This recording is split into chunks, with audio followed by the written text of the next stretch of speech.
probably seen us all over the racing world and doing a lot of racing designs for events and race teams, but we also do a lot of stuff from small boutiques in small cities all the way up to Fortune 500 companies.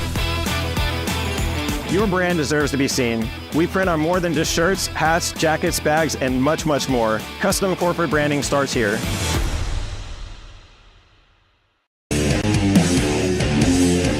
I'm Jeff Gordon, and you're watching Racing America.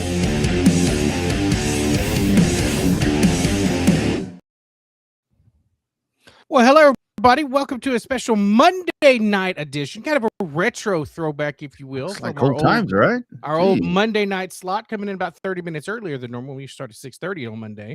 But it's indeed everybody's favorite racing and sports talk show, the Revved Up Sports Show from Texas. Showtime Bobby Chaffee right here. This time, the Iceman, Rodney Rodriguez, that is the man on the right side of the screen.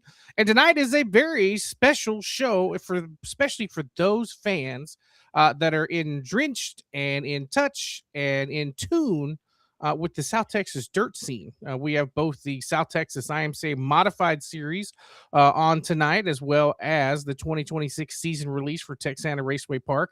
We are live on both of those Facebook pages, along with obviously our page here and the Racing America social. So bring us a comment if it's a hot topic, an appropriate comment for the what we're talking about. We'll send you a Revved Up Sports Show prize pack, courtesy of our friends at ODS On Demand Shirts. Yeah, don't be on there talking noise, you guys. As you can tell by the NASCAR stuff, we don't need any name calling and all that. That's bad for business. That is very, very bad for business. So you guys just kind of hang tight. This is a real cool show that we kind of put together at the end of last week to be able to kind of do a little bit of recapping, and at the same time as and I want to commend both Stems and TRP for the fact that here we are on 24 November 2025, and they're already being proactive about their stuff for 2026, and that's super important right there, because people need to plan. I mean, it's truly something, and know the direction things are going. I mean, that's really important. We people joke around about it a lot, but I mean, you plan stuff around what you foresee that's going to happen. So very excited about what we're doing tonight, and look forward to the comments and the great conversations that we're going to be having tonight. Yeah, it's gonna be a lot of fun. Obviously, I'm entrenched in the middle. Full disclosure, I'm the voice of Texana Raceway Park, so I'm entrenched into the operations of that racetrack. So not trying to hide anything, not trying to play favorites, but as long as you know that I am the voice of Texana, so it doesn't show that there's conflict, because we invite all racetracks, especially those of our friends within the vicinity of South Texas and Central Texas, or Texas as a whole. When they want to release their 2026 schedules, we invite them all to come on the show. Absolutely. And I'll tell you, for what it costs to get on this show, for the free advertising, free 99, I don't know why people don't take more advantage of it, but whatever, it's here, and who knows, maybe those standards of getting on here are going to change a little bit. So we don't know, but looking forward to this one tonight. And man, let's get after it. Let's go nose deep. Looky there, my goodness. And this is a great example of why these are three people here that are race announcers and not on video very often. Yeah. Right? There's good reason for that. Absolutely. It's our man, Nick Robbins, man. Welcome to the mayhem that is RUSS, man. How's things going for you?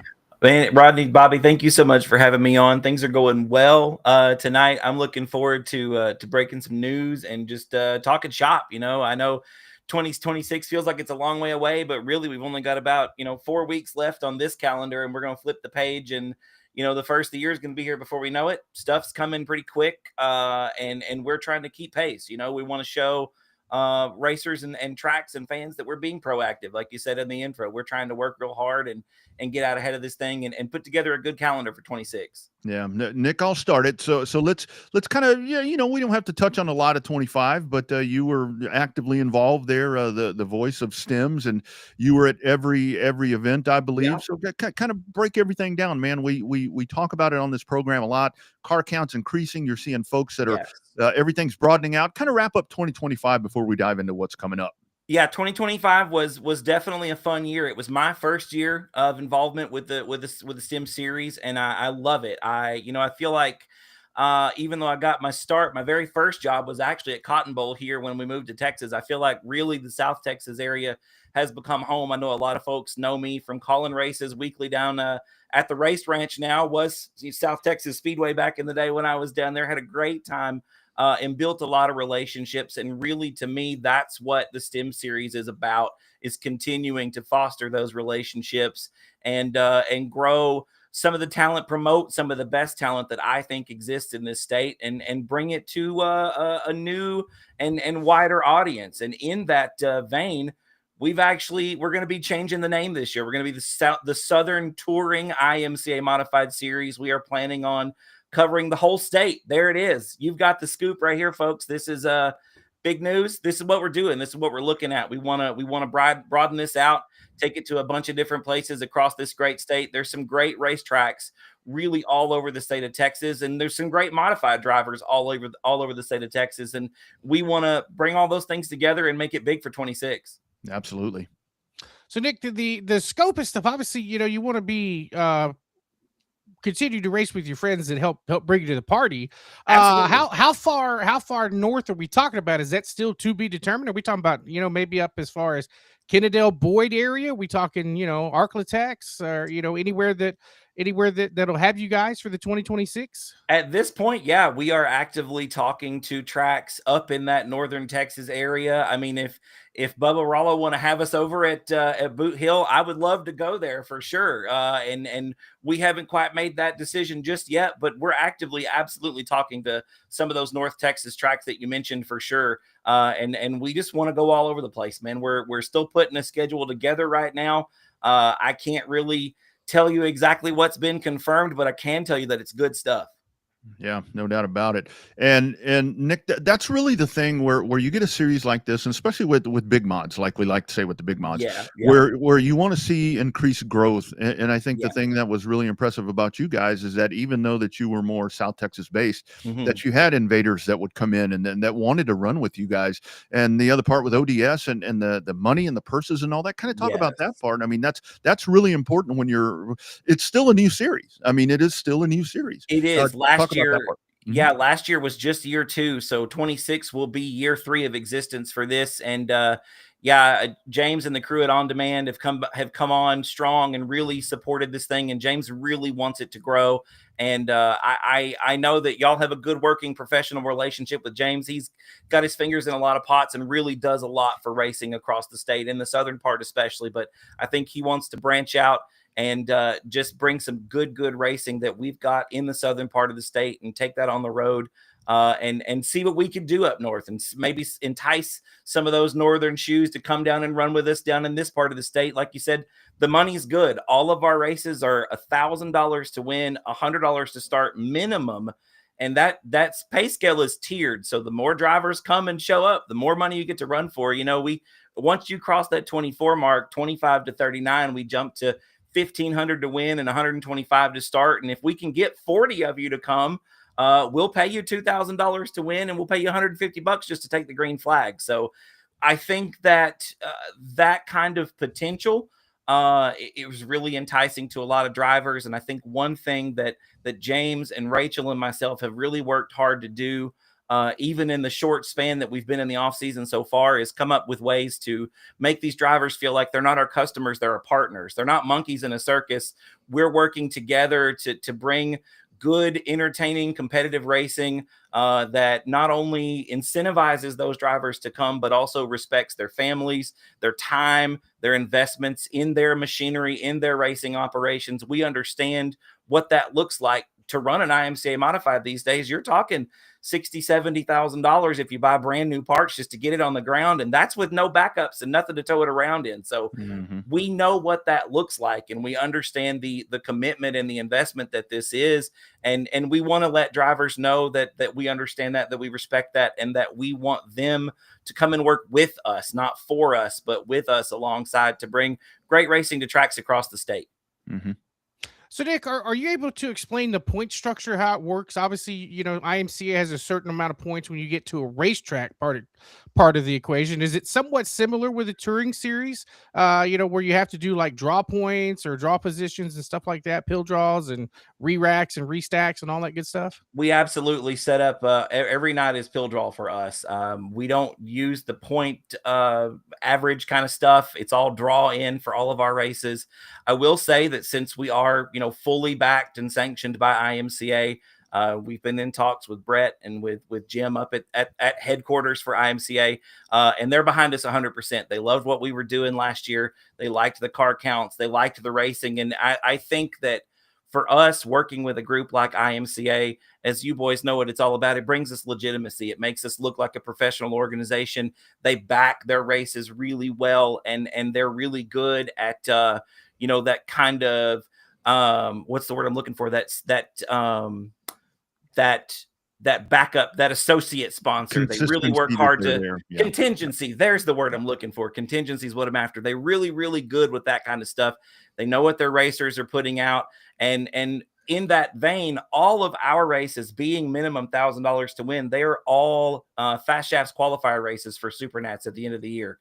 And our racers get all of the things, all the benefits that come, with running IMCA. They still get to run for their regional points. They still get to run for their local points and their state points and all that. So we really, really, really want to work hard just to incentivize these drivers to come and run with us and have a good time. And I think the few events that we did get in last year, there were a lot of rainouts. Yeah. We did complete 7 races, and we had 5 different winners in those 7 races. So that, I think, speaks to the level of competition that we've got and the level of drivers that want to come and run. And Nick, kind of, let's mention, and something that you touched on right there. You mentioned, of course, James. I mean, there's, we all know we with ODS what they do. You mentioned Rachel, yourself. I mean, for you, kind of the next step right there, you're going to be, I say the front man when it comes to, the rebrand and all of that. And it's a natural thing because the race fans see you, they hear you. Yes. You've done this for so long. You've traveled across the country. Kind of talk about the regrouping that we're seeing here. I think the addition of Rachel and you taking it to the next route. Let's talk about this new brain trust, man. This is really, really good. It's big, and we're very excited about it. I got to be honest. I've been around the scene. My wife and I moved here back in 2013, and I started working at Cotton Bowl as Jonathan Sanford's backup in 2014. So I've built a lot of relationships here, and yeah, I'll still be on the microphone at the shows. I'll still be calling the action for the Stims in 26. But yeah, there's just I think it's a good feeling to have this kind of the 3 of us. We can talk things out. We can bounce ideas off of one another. The 3 of us have nothing but love and the desire to see racing in Texas grow. And we are just trying to think of new ways to make that happen. We're trying to think of ways that are racer centric. We're putting those drivers first. Again, we see them as partners. That's really what we want to stress to them. And we are very excited to be working together with James, kind of overseeing everything more or less. Mm-hmm. Will obviously have final say. He is the man that at the end of the day is paying the bills for us to be a series going up and down the road.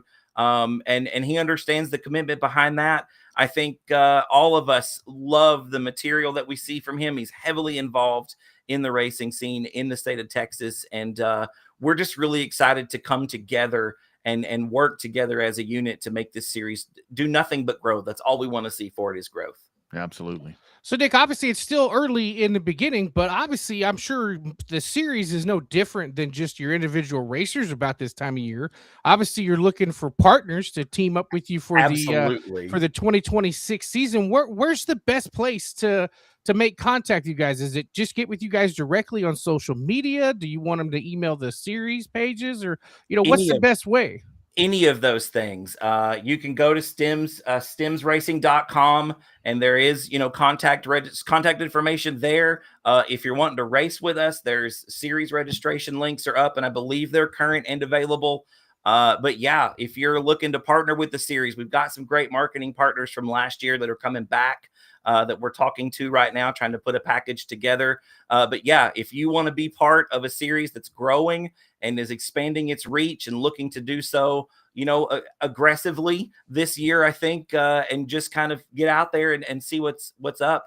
Yeah, you can get a hold of us directly. All of our contact information is on the website. Again, that's stemsracing.com is the easiest place to go. And there will be emails and phone numbers available on the website for sure.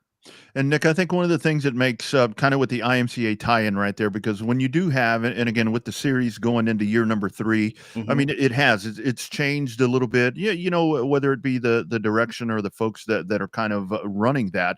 But I think with you guys, because when this happens, you always get, well, are rules going to change? Is this going to change? Is that going to change? I think that's the beauty of what the IMCA part is, man, everything's set in stone, and whatever changes is being done way above anybody here's pay grade. Absolutely. And whatever changes are happening for all of the racers that drive these modifieds across the country. That to me is the beauty of these big, yes, they are still grassroots racing. Yes, they can still be regional groups, but the national backing, the board, set across the board, level across the board. And I love that.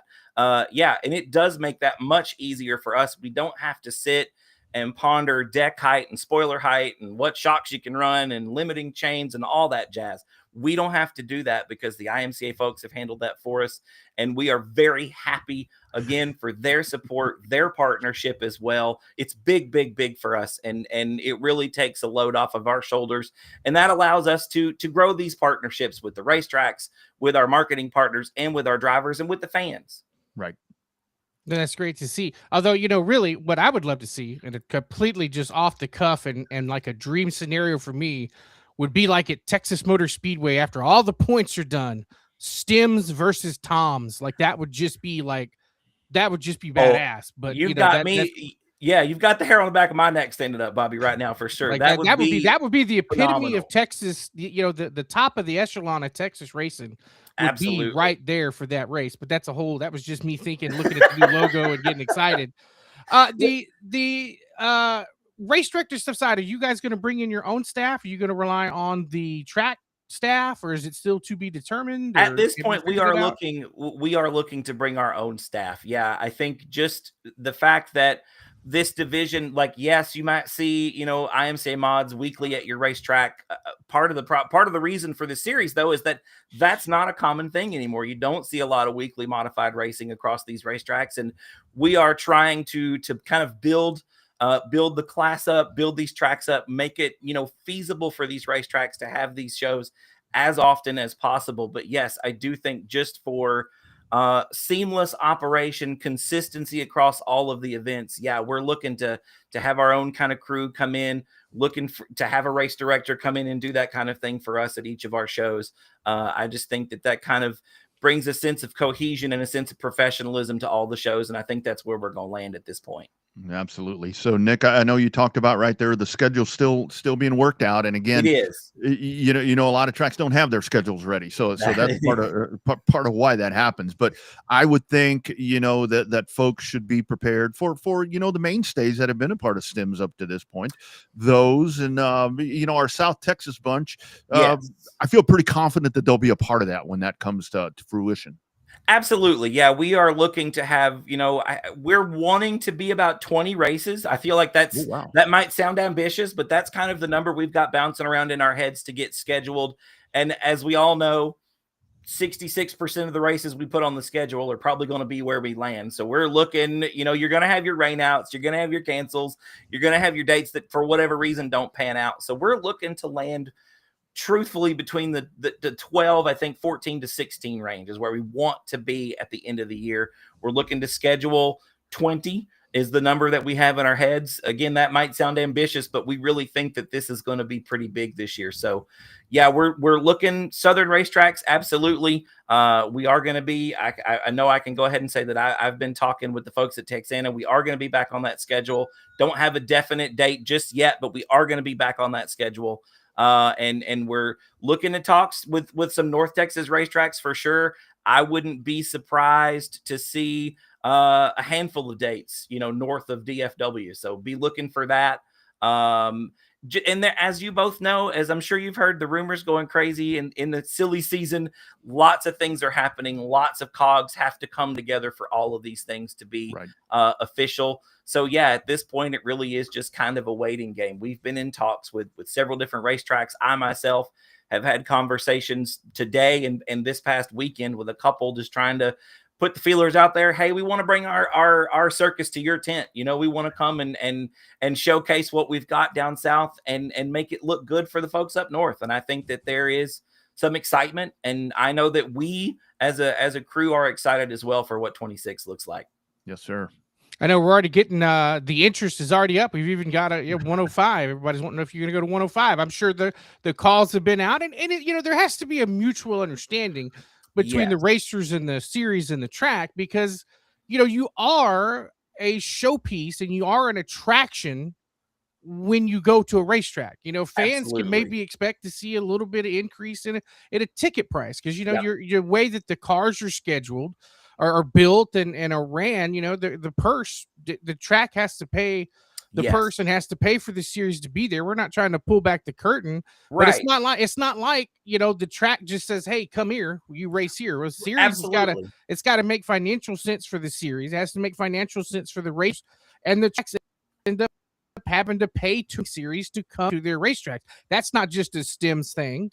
That's an every series type of thing. So absolutely, we don't want to make the illusion, that it's just a, hey, come see us, and hey, we'll be there. I mean, there's a lot of moving parts and pieces, like you said, to A, get the schedule, and then B, just to get the tracks to open the dialogue too. So yeah.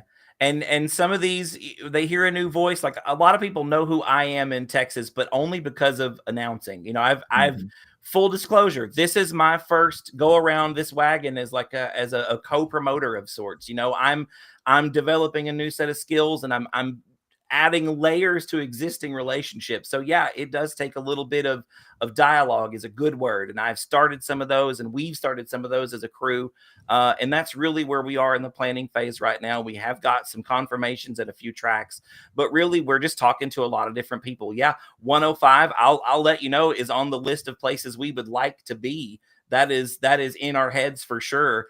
A big part of what we've been trying to do, part of that racer forward mentality that we've got, is trying to keep these races, our consecutive shows. If we want to do a Friday and a Saturday race weekend, we want those races to be less than 150 miles apart.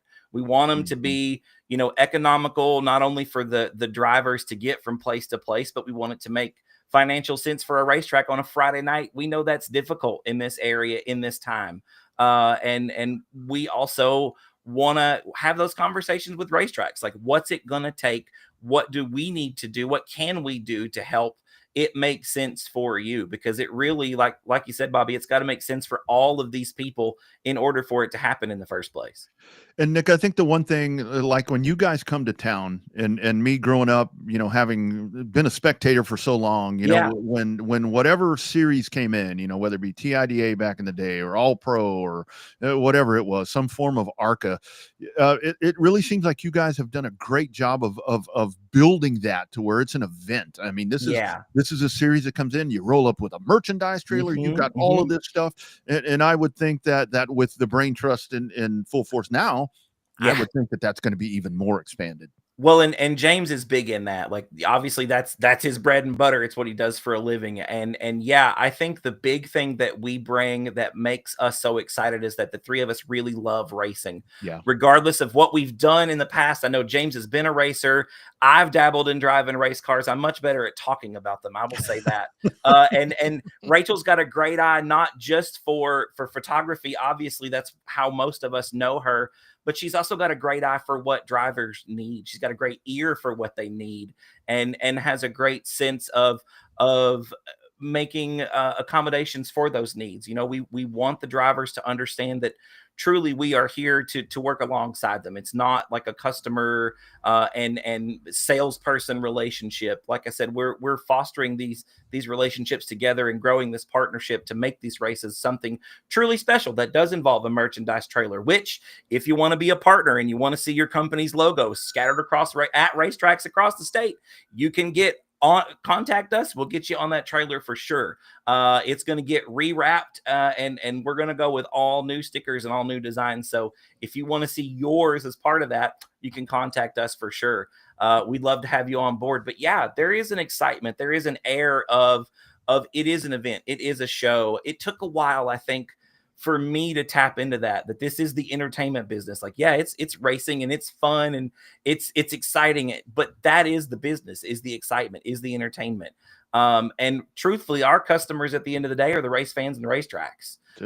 And I love that. I think that for me, having that click and having that realization is going to be big. And I think that it's going to be big for the fans and the tracks as well. Agree.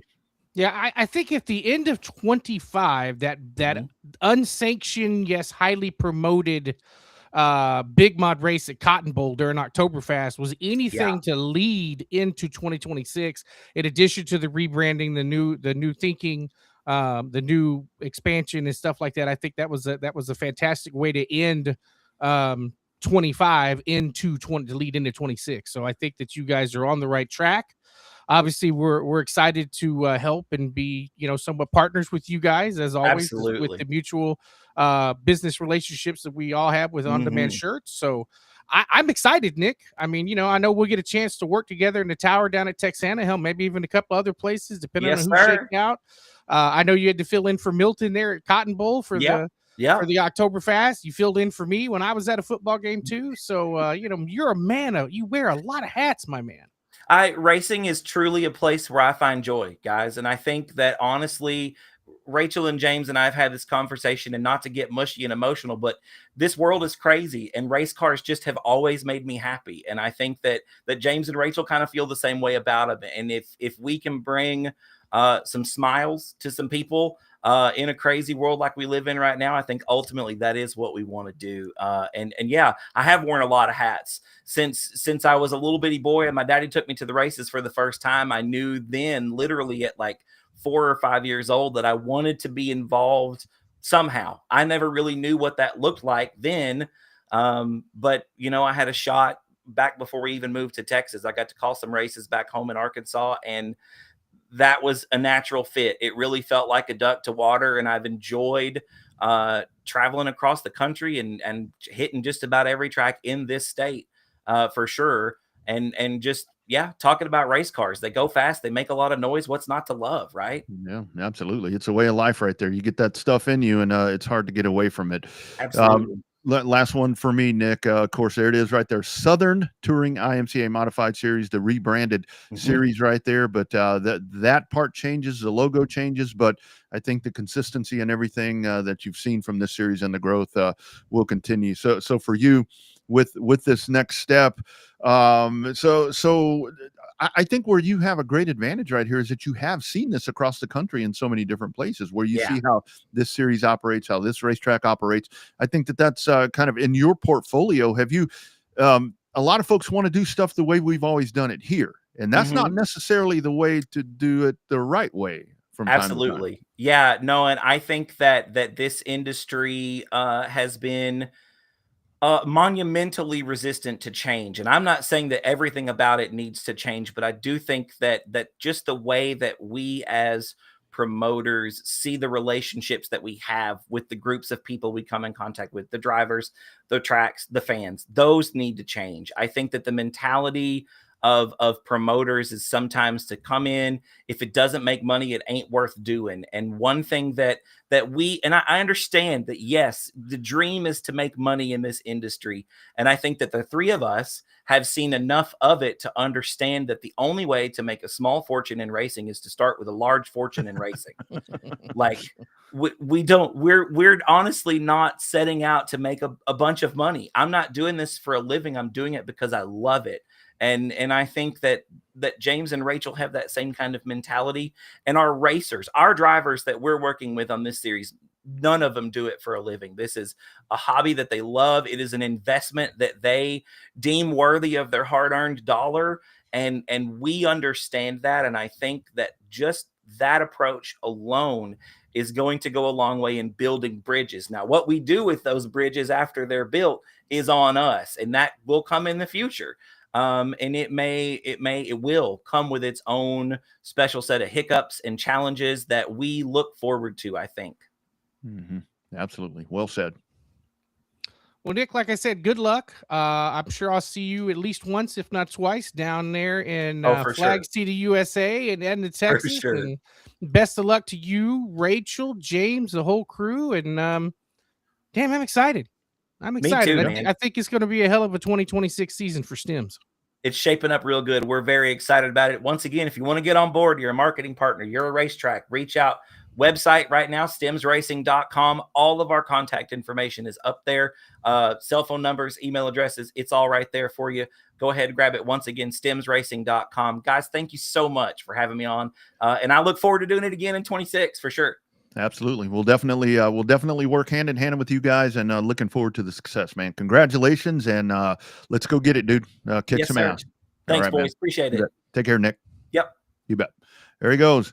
Nick Robbins, good addition right there. I mean, not only with the on the track work that he does as a race announcer and broadcaster, but as a really, and when you get somebody that's been in the sport like that, people will gravitate to him. I mean, I can tell you from past experience when you have that position and then you start working into something else. I mean, it's really pivotal. You have to learn some different stuff, like you said about different skills. Oh yeah, I remember doing it with Tom's with Cody. Yeah, so it's a you different get animal.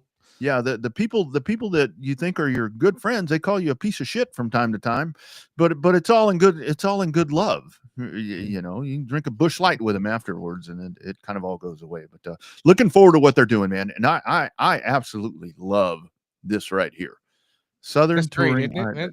That's a good rebrand right there. That is top notch right there. That is looking like some really, really good stuff. So once again, that is your breaking news right there. The Southern. Forget South, Southern. I like that. I like that. Just that little element right there. That little element opens up. Texas is South. I mean, Louisiana is South. So anyway, great rebranding right there. Coming up, Bobby and Monty Chamberlain are going to talk about the 2026 schedule coming up at Texana Raceway Park. Truly one of the best racetracks you're going to find. It is that down home feel. Love hitting that place. They'll have that coming up. But first, hey man, another word from our friends, title sponsor of this program, along with Audiovisual Consultations. It's James Cole and the great team at On Demand Shirts. Precision, consistency. Just like in racing, these are our values as screen printing, embroidery, and everything in between. If it's branded, we can do it. There it is. On Demand Shirts. Check them out on Facebook. Official apparel provider of the Revved Up Sports Show, of Bobby, of me, and of a lot of you. On Demand Shirts. All right, let's talk some scheduling. Oh, were you on trial today or something? Look at this guy with a tie. You know, Ward County Playboy is in full effect tonight. Yeah, I think we caught him in between shifts. You know, I was taught years ago that when you go to an interview, you should dress for success. So while this is not a job interview, it is being interviewed by the incredibly famous Revved Up Sports Show. So I wanted to look right. You want to borrow some money, don't you? Are you in shorts? I wear a polo and basketball shorts when I do this show. What do you have on the bottom side with a drink in your hand? Or do we even want to know? Well, the WCPB does like the finer things in life. There you go. I'm not standing up, if that'll answer your question.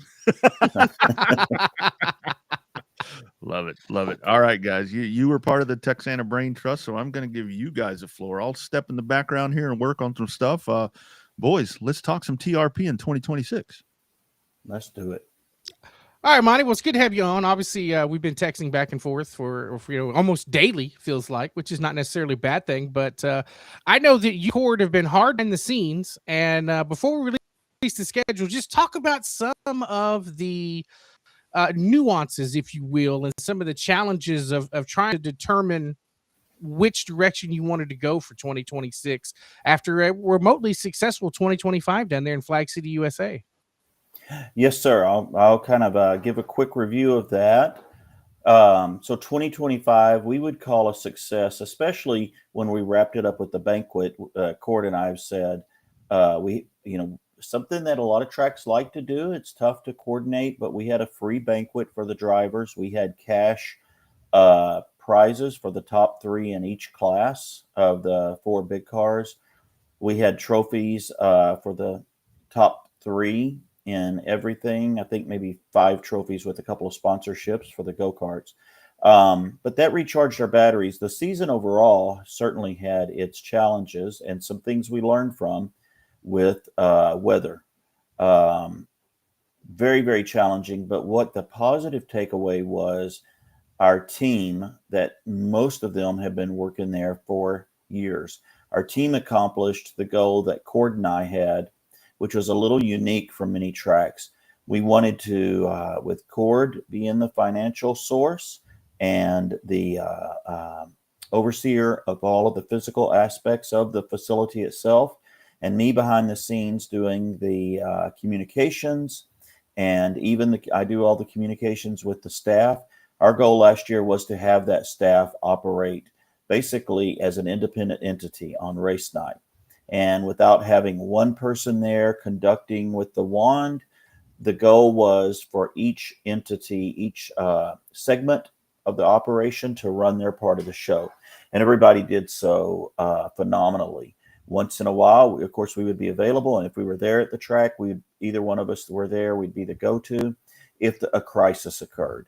So just for example, I'll give you one little example. Last year, most traveling series tell us, here's the price and write us a check because they bring cash. Well, one traveling series, we just assumed, we didn't ask. And so at the end of the night, they said, okay, where are the pay envelopes? I said, well, there's a check, right? But we scrambled. So they said, we don't do that. We don't bring that much cash. So we scrambled and thought, our pay envelopes are done before we get there. So we had incoming revenue that night, and we scrambled and built a really big purse from the intake of the cash, because we take credit cards also. Those are things that you just have to be fluid with. And we wanted to solve that one on the spot if we could. So that was a learning lesson. Weather was a learning lesson. How we handle parking for reserved spots was a learning lesson. So taking that forward into 2026, we think there's always, and where we are is so close to the Gulf, there's a big chance you'll have some rainouts. So we prepared a 13 race regular season and one large event at the end of the season. We're not going to do the large event in the middle. It takes too much energy. But we learned about weather. We'll allow for a max of 3 rainouts, and then we start to reschedule on the 4th one. We don't know where that will be. We'll see where it falls, and it's not going to be perfect for everyone, right? It just won't be, but we'll end up rescheduling and for those after a 4th one. So we learned that you need to have a limit on the number of rainouts. Last year we had way too many, and our life schedule didn't allow for us to have thought ahead to think of rainouts. So we had to just start dropping those.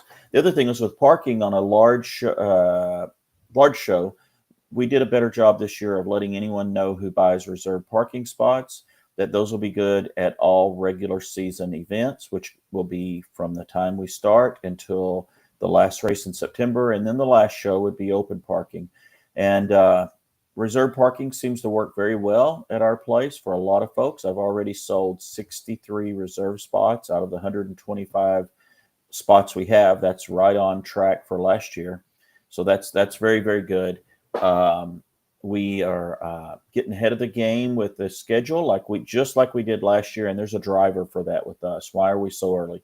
Well, we're so early because we have many competitors who race at the plants, the petrochemical plants, all up and down the Gulf. Anywhere our customer base regarding that is anywhere from the Chocolate Bayou area all the way back down to Corpus. And they have to schedule their time off in advance, well in advance. And deadlines for that are right about now for many plants. They want to know, what is your vacation request? So we try to get this out as quick as we can. We're actually a couple of weeks later than last year. So that's driving that. And we are an every other week track.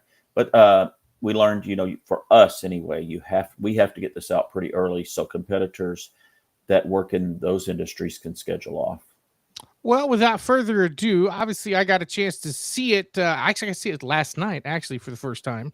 And I believe there's only 4 people that have seen it. Actually 5 if you count Cord. clearly. So, Rodney, go ahead and pull up the 2026 Texana Raceway Park World Debut schedule right there.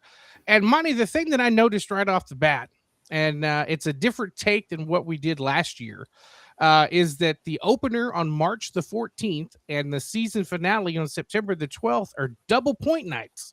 What was the decision to go that route with the opening and closing being double points? Was it in the event of a rainout again, or is it just something that you guys thought, well, hell, let's try this and see what happens? Not so much due to rainouts, but trying to be a little old school. This was a common practice years ago at tracks in this region, especially, Goliad had that back in the day, Shady Oaks. Texana had it for years when I was first starting racing. It's an incentive. It is an incentive to show up for opening night and get your feet wet. But if you're going to be interested in points, it's certainly something to consider to attend. So for us, it was just trying to throw some old school back into it more than anything. So what are the things that people are going to ask? And I already know because we talked about it before the schedule. The schedule dates itself are complete. The difference is that you're going to have some touring series added. But as we just talked to with Nick, obviously those are still tracks are still finalizing schedules. The touring series are all still working on their schedules because they can't make their schedules so the tracks are ready and all of that. So people know right off the bat that the questions are going to be when the touring series, who's coming, who's not. Can you just give a quick overview of the different series that you talked to? Obviously, we know STEMS, the Southern Touring IMC Modified Series that we just talked to with Nick. We know that they're looking at least one, if not two dates down there at Texana. But what other series you've been talking to? So definitely STEMS, and that's why the schedule looks pretty void. There's a couple of things I'll address on this. The dates are inked in, but STEMS is a series that we definitely want to have back. It was really exciting last year. One of their events got rained out, but they were just an awesome group to work with. They are extremely exciting on track and just bring a lot of professionalism when they visit and quite a show. It's a show. It's not just show up and race, but it's a show. So we will have them back. We have put, and by the way, that once after this tonight, we'll put this schedule on Facebook as well, either tonight or in the morning, and it'll also go up on the Texana website. But so after tonight, STEMS knows our schedule that's going to be available. DCRST will know. We've already talked to them and wanted to have them in. Another great group to have visit. They are really cool to work with. And so now they'll see the schedule. I had already touched base with Dwayne a couple of weeks ago to let him know that as soon as our schedule's out, to study it and let us know the dates that they might have in mind. So we, probably a couple, maybe 3 with them, who knows? But they have to wait, I think, for a lot of other things to get plugged in. So if they're not on there early, they will get on there. The South Texas Dirt Truck Series, we let Scott know that we would like to work with them for a couple of dates so they could study this as well and propose dates they would like. If we get 2 entities that want to propose the same date to visit, we'll work with them and figure that out because we got plenty of room on the schedule. We're not a track that could really do 2 large visiting series in one night that just stretch things out.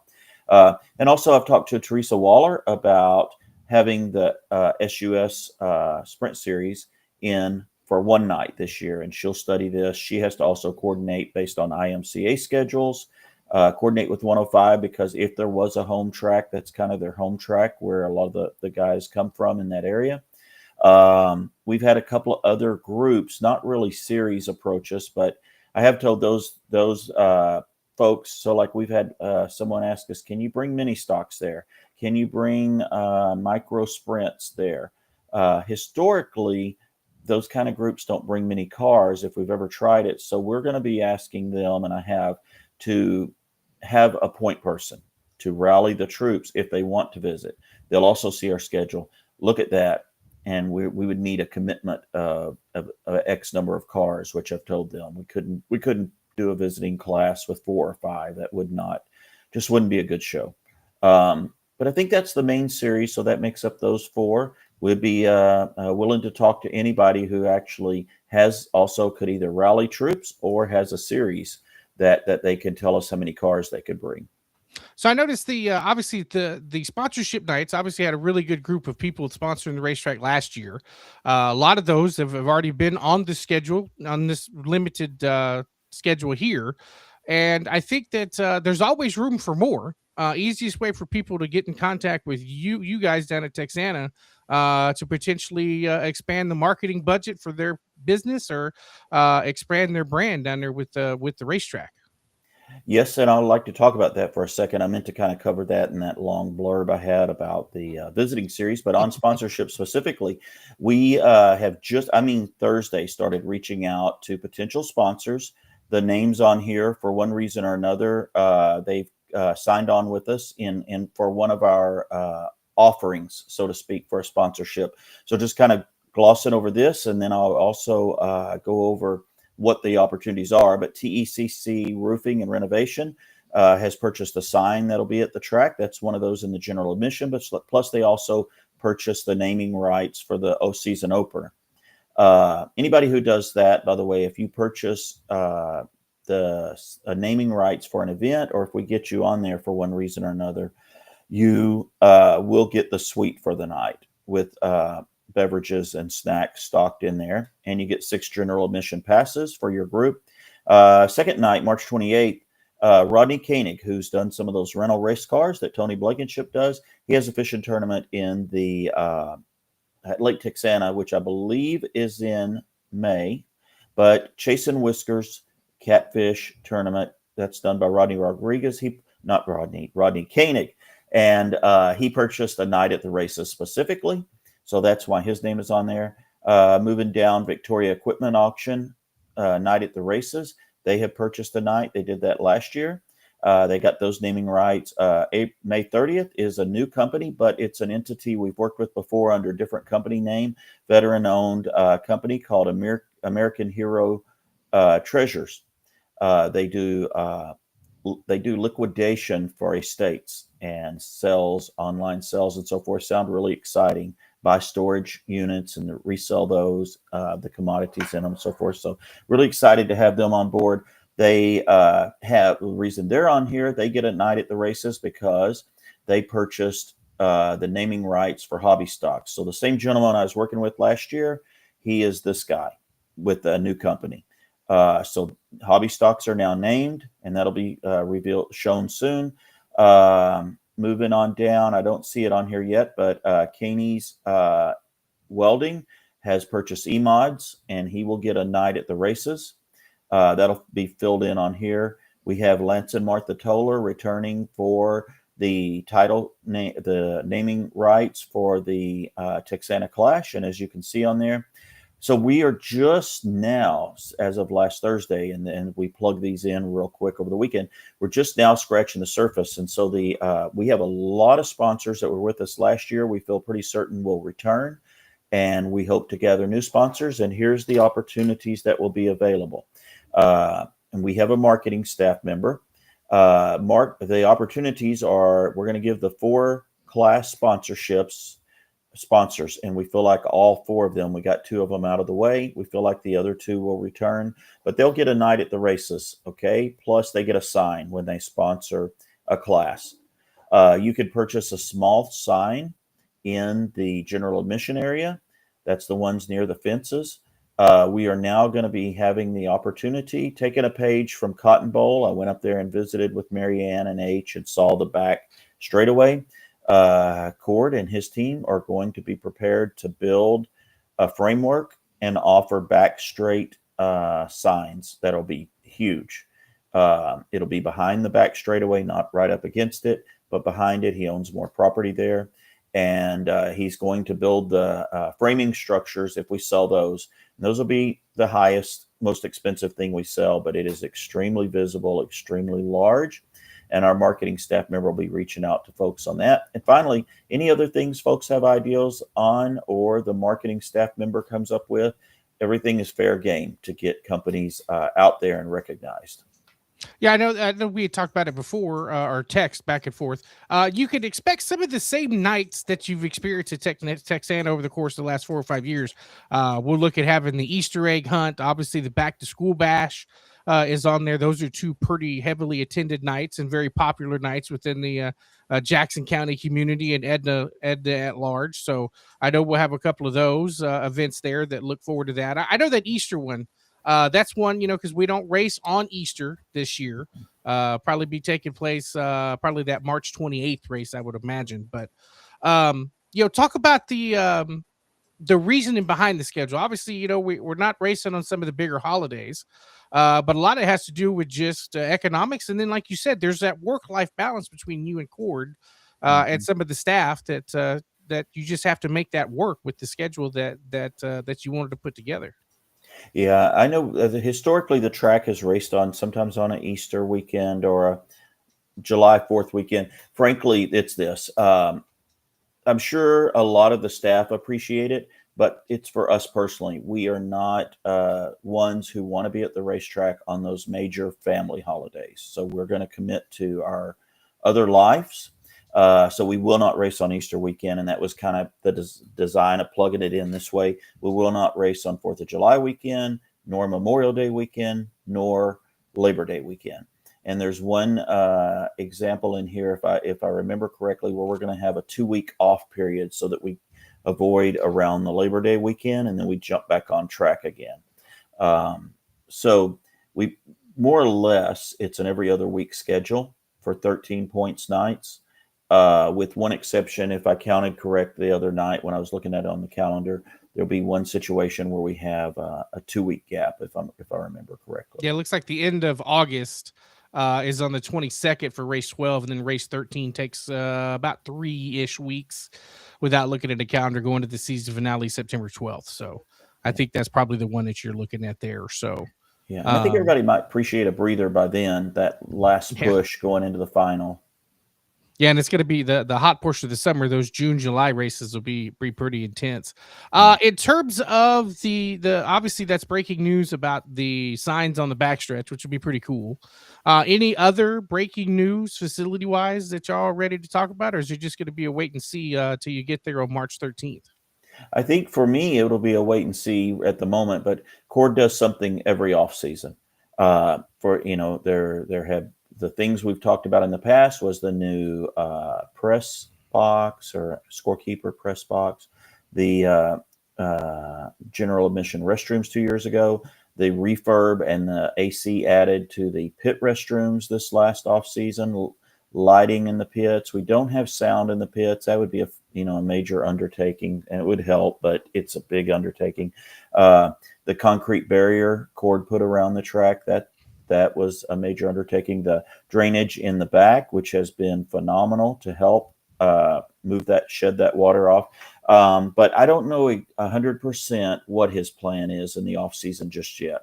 But he always has some project that he does between this November and end of February timeframe. So that's good.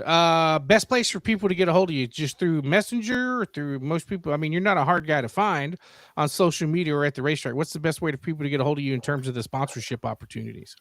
So what we would like is so that we can keep track of it and we do good accounting and collections and so forth, would be to send us a message to the Texana page via Messenger off of Facebook. When somebody starts if they want to inquire and we haven't already reached out to them, I'll get them hooked up with our marketing staff member. And that would be the most desired. If someone knows me and they text me, certainly I'll move on that. But for tracking purposes, the ultimate is to message us through Messenger, provide a name, a phone number, the business, of course, the key contact that we would talk to. And that's always a challenge if you're going to go hit the ground cold.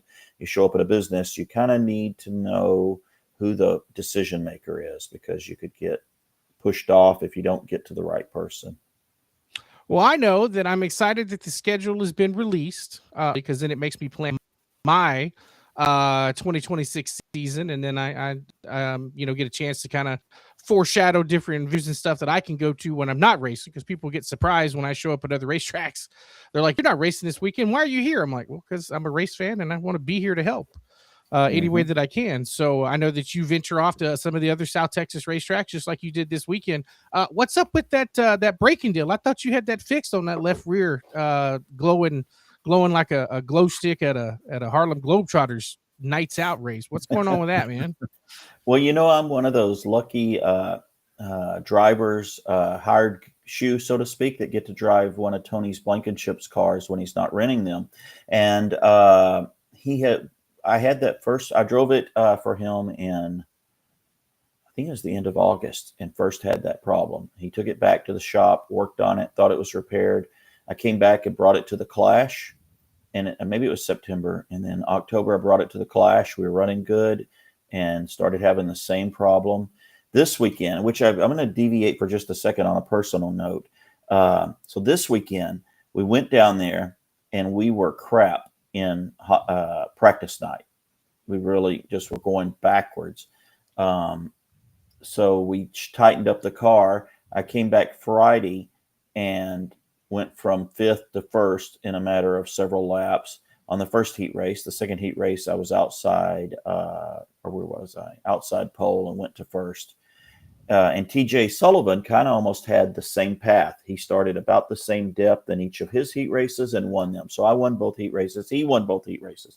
But something weird is going on with that car. It'll start lighting up like that, which is kind of a show. But you go to tech, as you do in the infield there, and you come off the scales, and then I'd turn to the left and it'd lock up. I mean, the pedal is stuck. And then in the feature, you never know what's going to happen, but we had a car that I thought was going to go to the front, and it was primed to go to the front, but those brakes started kicking in, as you saw. And so there was no pedal anymore. After halfway into the race, when it was lighting up, the pedal got stiff. And then after our last caution, the pedal went to the floor, and I had a little bit of brake. But so obviously you can't enter the corner that well. But otherwise, it was great. Now, the final note is I had such a phenomenal time down there. I love going to a different track where I'm not working or feeling, the sense of some little responsibility over me, even if I'm racing at Texana. But let me tell you, Saturday it rained about 3:30, I forget, and rained for 30 minutes. The pits were rough out there. It was rough. The pits were rough. But if it hadn't of, I think all the car toters hadn't already been in there, well, you couldn't have got them in. Yeah. But then that track was like, whew, they got their work cut out for them. But let me tell you, that was one of the best tracks I've ever raced on. And it was what I love about South Texas Speedway is you can pretty much hammer down except for set up in the corner. And then you can hammer down all the way around, just create that diamond. And anyways, they did such a phenomenal job. The track was fast. It was smooth. It was incredible. You just had a huge levee down on the infield. You don't want to get out of sorts and try to get into that. But it was just phenomenal. And then it came raining again at the end of the night, and they couldn't do the features right for the limiteds. So we were staying over, and it rained and it rained and it rained, and it was slop Sunday morning. But we left at about 7 a.m., put it in four-wheel drive low, and just eased out without giving it gas. So right on out. Hold on, Ronnie. Before I forget, because I forgot to mention this when I had the schedule up. People are I can already envision the Facebook Messenger messages. 2026 classes. The four main classes are going to stay the same. I know that there's some minor rule changes that are going to be into effect. And then, of course, the magic thing everybody wants to know is, are we going to run karts in 2026? Yes. Okay. So I want to hit all three things you just said. So first, what we call limited modifieds, also called sport mods, those rules will stay the same, and they strictly reference the two sanctioning bodies. Okay. So whatever the sanctioned rules are in 2026 is what we will refer to, and you pick your poison, one or the other. Okay. And so if you go to tech, you declare, I am running under USRA. I am running under IMCA. Then our factory stock rules are going to stay exactly the same. We tossed around, going and referencing a sanctioning body, but I talked to drivers. They said, leave them alone because they're predictable. Okay. And no cost there. E-mods, we're going to stay the same on those. Hobby stocks, they're really the same, but we're going to clarify the shocks they can run, which are rebuildable. Okay. That was allowed last year, but it was never published.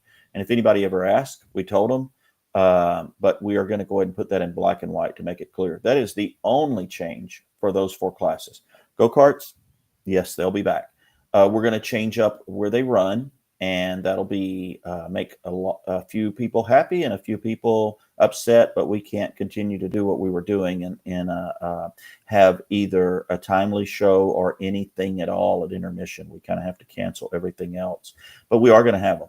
And it'll just be a format that's earlier and to get wrapped up before we kick out those big cars on the track. Yeah, absolutely. Monty, the only one that I have for you, what I love, I mean, I love the way the schedule lays out, but I like the concept that you guys have used there to where you've got all you've got the, bi-weekly, whatever shows, the regular shows, if we want to call it that. And then it's the one big event. It all kind of culminates with that, where you see a lot of tracks where the big events are kind of quarterly to where they have that stuff, but kind of explain that logic. Cause I love that from your track is very hometown to me. It always has been. The one big event, man. I think that is so cool the way that you guys schedule this thing out. Well, that is, I don't know what the purse will be this year, but that is a big event because it was the purse last year for factory stocks. They were kind of the showpiece of that. Mm-hmm. Everybody had good money, but factory stocks were 55-44 to win. And so that was huge. So so why do we have it pieced out like that? And then I'm going to make one little final footnote on the schedule. The reason we have it blocked out like that is because we did the big summer show last year, but it takes a lot of effort to promote it coming in. And we really don't have the time to do what we do and promote that and then promote it into the season show. They're almost like as soon as you finish the summer show, you had to start running and get the big show promoted or, through various resources. We don't want to do that. We want to focus all efforts that are coming, through the season, focusing on that big show. We got our points folks. We got people who want to visit. We have notable purses. So that'll draw people all year. And then we want to focus on that one big show more than anything because of interest draw and time management. And I did want to say one thing. We did this last season when Cord and I came in to do this, and we did it again. But we share this before we ever let anybody know. We pass this by Marianne, Ray, and Owen. We make sure we haven't done something that is on a date that they see very important. We know how to avoid the DTK Memorial. We know where it historically falls. We know where Oktoberfest historically falls, but we confirm that with Marianne. And we know where the South Texas Shootout historically falls. So that was strategic for our big show. And then the other thing is this. We got 4 tracks that run in the region. We are going to run on the same date sometimes. Mm-hmm. We may all 4 run on the same date, but we are a minimum of 110 miles apart with the exception of Corpus and I-37. Okay. So that's not, if we lived in DFW area, we wouldn't think a thing about that. Right. And then they run every week. A lot of them, some of them, several. So anyways, but the main thing is it's important to us to pass this by our other 3 partners.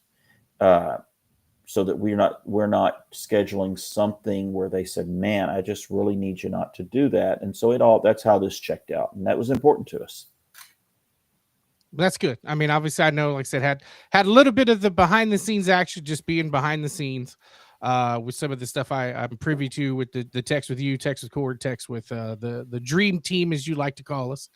And I'm looking forward to it. A few more dates than what I thought, but that's all right. That just means that it's going to be more fun for 2026, more opportunities for the marketing partners and more opportunities for the racers to come out and put on a good show for the fans there at Texana. So hopefully, best of luck to you and Cord and everybody else. And we'll be ready to rock and roll come March 13th. Hey, Monty, the only thing that's missing is the Legends race. Willis. And Rodriguez and yeah, that guy too. Yeah. Hey, we need to get y'all hooked up with Tony. You know, he was the one with all those cars. And so, yeah, got to get you hooked up with him. That was an exciting night, exciting, fun night. Good time. And those rent-a-car, I hate to tell you, we may have competition. He's got four rent-a-race cars next year, plus his personal car. 3 of those rent-a-race cars are committed almost for the entire season. Man. And one guy wants the 4th car. I think he's already asked for it for the first 4 races. Wow. So he's going to be fresh out of cars and busy on Monday through Friday getting cars ready. We might have to have a foot race. That might be it. Let's have a foot race. I feel much better about that one. Much better about that one. That would probably be it. Yep. Absolutely. Maybe we'll get Nick to come down one night and talk about a revved up challenge race. Have me and Rodney in race cars and see what happens. Yeah. Then you got a shot at that one, Rodney. Because I'll win that one. I guarantee you, I'll win. Yeah, it's been a long time since I've been on a dirt track. So yeah. Good stuff. Well, thank y'all for having me. It was very exciting. It's always awesome to be on your show, and I did want to dress for success just tonight, anyway. Yeah, I feel like a slug the way you look over there, man. Is that an on-demand shirt, blazer, and tie? Yes, this is one of James' special orders. Well done. That I submitted. Well done, man. Well done. Good stuff. All right. Well, thank y'all so much. See you later, Monty. Thanks, man. Monty. Talk to you soon, man. You bet. Bye-bye. There it is, man. Loaded night. You got the rebrand. So to recap everything, there is your Southern Touring IMCA modified series that is going to grow itself out, and great ideas that I've seen right there with different racetracks and different thoughts and so forth. And of course, with the full support of On-Demand shirts, the driving force right there. So that's something that's definitely going to help all of that. So you have that. We broke that. And then also right here, there is your 2026 schedule, man. I like that. That's good. That's a very aggressive schedule. I'm looking forward to that. Every other week, man. That'll be a challenge on the old vocal cords. But I mean, I did also have like a 5-week break with all the rainouts this year. So well, it's bound to happen. Climate change. Being down there that close to the coast, and there's always a 20% chance of rain on the coast. So yeah, good stuff. Great program. Great special Monday program for you guys tonight. So as we start diving in to Turkey Day week, we'll jump back in next week. Maybe get to some of this NASCAR. We'll save the NASCAR stuff because I think by next week we'll kind of be right on the cusp of that trial. December 1st is the first day of the trial. I don't think they're going to settle it before they go to trial. No, I don't think so either. I mean, it's a very eventful weekend with everything that came out, and I did a dirty air yesterday or whenever I did that, and it's like I totally understand that folks are up in arms with the different whatever, but I mean that's stuff that is said where you don't expect people to see that, right?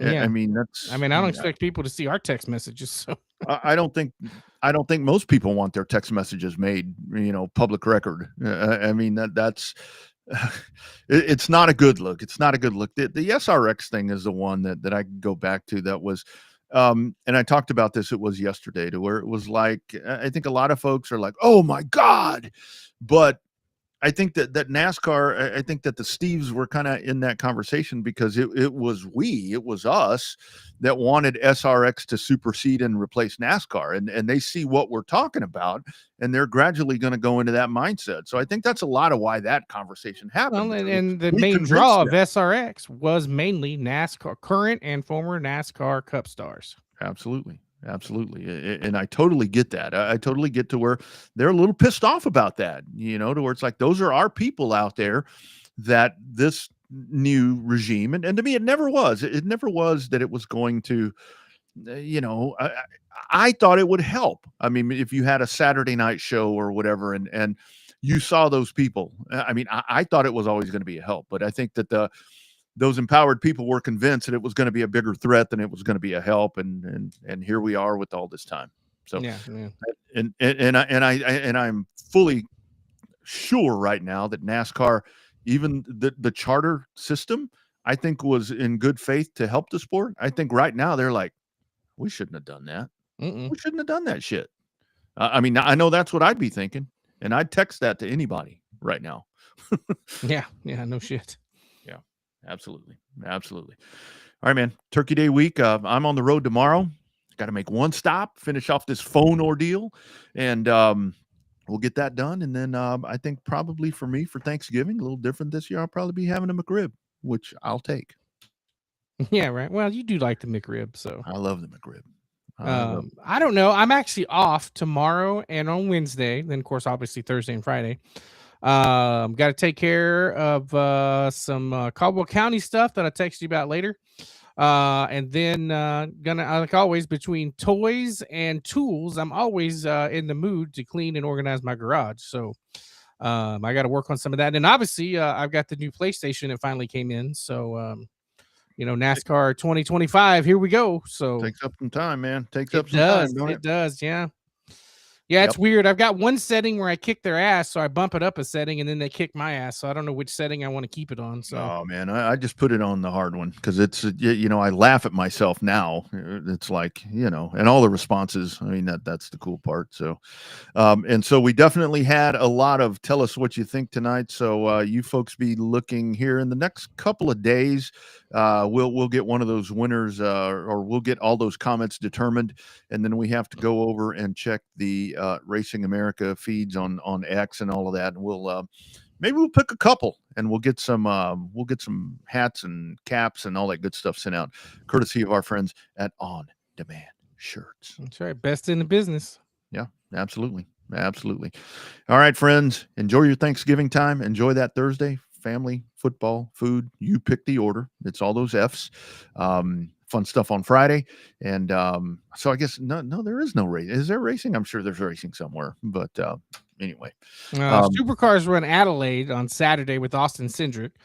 Friday night and Saturday here in the States, with the races being on. Actually, they may even run a Thursday race. I think they run 2 on Friday, 1 on Saturday, 1 on Sunday. So there's 3 races to go for the supercars. And then F1 just ran in Vegas. So they run Qatar in 2 weeks. And then I think they run Abu Dhabi opening weekend, the same weekend as the Derby. So, yeah.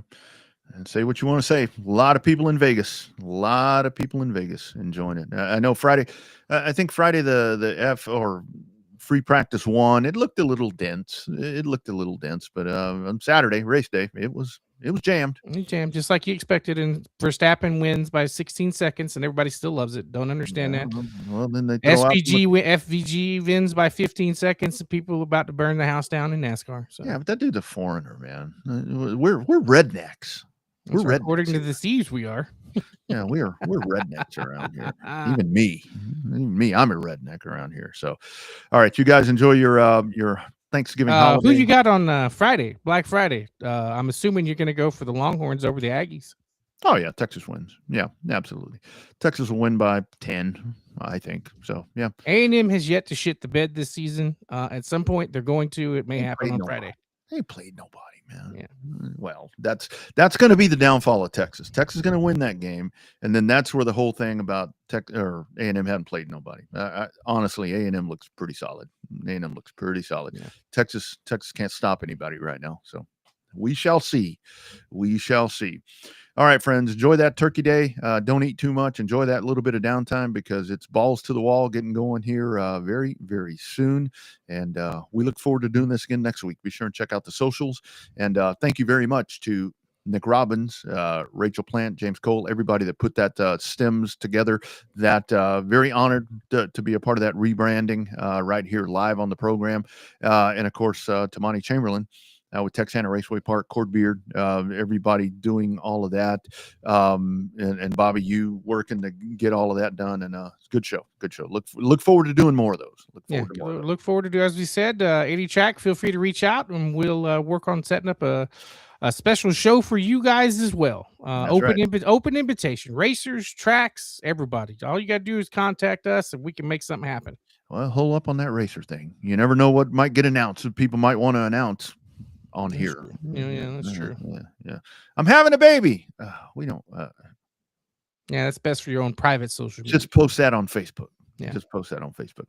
All right, you guys. Have a great Turkey Day. Bobby's down south. I'm Rodney up north. And we will see you guys next week for more #Real Race Talk on the Revved Up Sports Show. Be well, friends.